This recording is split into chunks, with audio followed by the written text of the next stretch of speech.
She was invisible to them, just the maid in the corner, someone they thought would never matter. The manager smirked, testing the millionaire's Chinese, confident no one else in the room could understand. Laughter echoed, mocking, cruel, and heavy with arrogance. But in that silence, a voice rose clear, fluent, and undeniable. It wasn't the millionaire. It was her, a black maid, speaking perfect Chinese, shattering every stereotype in a single moment. What happened next left the entire room frozen and exposed a truth they never wanted to face. Amara had worked in silence for years, wiping tables, clearing dishes, folding napkins with careful precision. To the guests, she was just the help. No one asked her name. No one cared about her story. Every day she arrived early, left late, and never complained.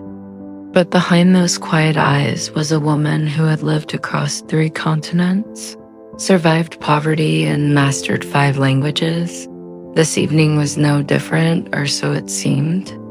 The luxury event at the upscale Mandarin Fusion Hotel was packed with executives, investors, and the usual high society smugness. Amara moved through the glittering room like a ghost, ignored but always watching. Across the floor, the hotel manager welcomed a young millionaire investor from Shanghai. A small challenge sparked. Someone joked that no one in the room could match the guest's Mandarin fluency. Laughter followed. The manager, eager to impress, tried a few phrases. They were awkward, forced, and clearly wrong, but no one corrected him. Not yet. Amara paused with a tray in hand, her eyes narrowing. She had heard this kind of arrogance before, language used as a gatekeeper, status wrapped in ignorance. She knew what was coming, but no one knew she was listening. And in just a few moments, her silence would end and nothing in that room would ever be the same again. The laughter in the room grew louder, echoing through the chandeliers and marble walls. It wasn't just amusement, it was mockery. Amara felt the weight of every smirk, every careless word. She had seen this before, the subtle jabs, the way people assumed intelligence only belonged to those with wealth or pale skin.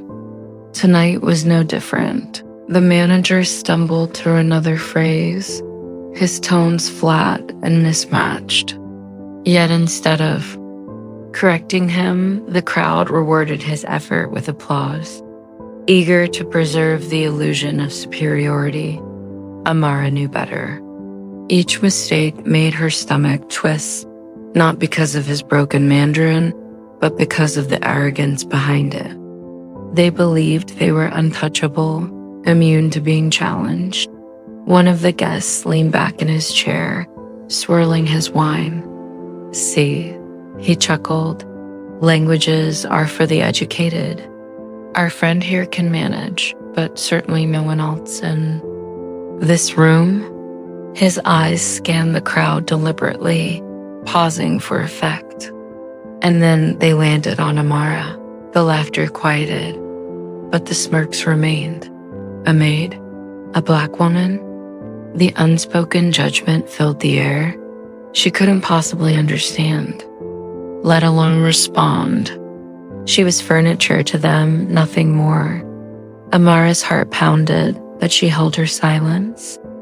She remembered the years spent in Beijing, the nights studying textbooks by candlelight, the mornings practicing every tone until her voice blended seamlessly with the locals. She remembered her mother's words, "They will always underestimate you. Use it." The manager, drunk on attention, decided to push further. "Why don't we test her?" He sneered, motioning toward Amara. "Maybe she can tell us what this means." He spat out a garbled sentence in broken Chinese, the crowd bursting into laughter before she could even react. For a moment, Amara froze. Not because she was afraid, but because she understood the cruelty in the challenge. It wasn't an invitation, it was a trap. If she failed, she'd confirm every stereotype. If she succeeded, they'd mock her even harder for daring to outshine them. The tray trembled slightly. In her hand, glasses clinking like warning bells. She took a breath, steady and controlled. In her mind, she rehearsed the words she had carried for years, perfect, precise, undeniable.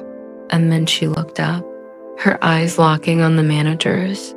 The room leaned forward, waiting for humiliation, waiting for entertainment. But what came next was neither. It was power.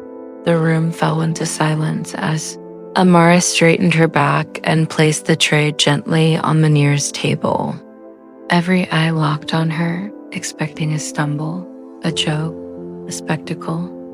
They could laugh about later, but when she opened her mouth, the sound that came out wasn't hesitation.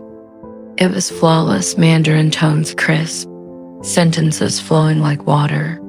She didn't just answer the manager's clumsy question, she corrected his grammar, refined his pronunciation, and finished with a proverb so sharp it sliced through the arrogance in the room.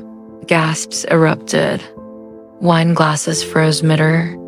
The manager's smirk collapsed into shock, his face flushing red. For the first time all night, he was speechless, yet the silence didn't last long. Whispered disbelief spread across the tables. Some laughed nervously, trying to dismiss what they'd just heard. Others stared at Amara as if seeing her for the first time, not as invisible, not as the help, but as someone who carried knowledge and power they could never imagine.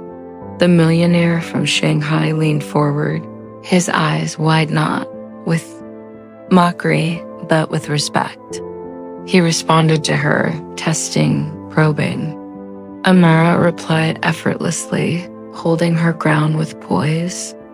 With each word, she shattered a stereotype that had been built against her skin, but the others weren't ready to accept it. The manager muttered under his breath, "Impossible?" She must have memorized something. His denial echoed the same. Prejudice that had always followed her, no matter how perfect, how brilliant. She would never be enough in their eyes. Still, Amara stood tall, her voice steady. She had taken their stage, and she wasn't giving it back. And in that moment, the room faced a truth they couldn't escape. The woman they mocked had just outclassed them all. The room never fully recovered from that moment. The manager, humiliated, mumbled an excuse and stepped back, but his silence spoke louder than any defense. The millionaire investor, however, offered Amara a respectful nod, the kind of acknowledgement she had been denied her entire life. For once, someone saw her not as the maid, not as the outsider, but as a woman of knowledge and dignity. When the event ended, Amara quietly returned to her duties as if nothing extraordinary had happened. But everything had changed. The same people who once dismissed her couldn't bring themselves to look her in the eye. Their arrogance had been shattered, exposed by the very woman they thought invisible. Yet the truth is, Amara's story is not just hers. Every day, countless. Voices are silenced, talents overlooked, and dignity denied, simply because of the color of someone's skin. Racism doesn't always shout. Sometimes it whispers in laughter and assumptions. In the quiet ways people are told they don't belong. But when those voices rise, when someone like Amara dares to speak, the world is forced to listen. Her story reminds us of a painful reality. Intelligence, worth, and humanity are not defined by race, wealth, or status. And yet, too often, society still pretends they are. So ask yourself, How many more Amaras are out there waiting to be heard? How many more moments like this will it take before we stop underestimating, stop mocking, and start truly seeing one another? Because in the end, her voice in that room wasn't just about language, it was about truth. A truth that cannot and will not be silenced.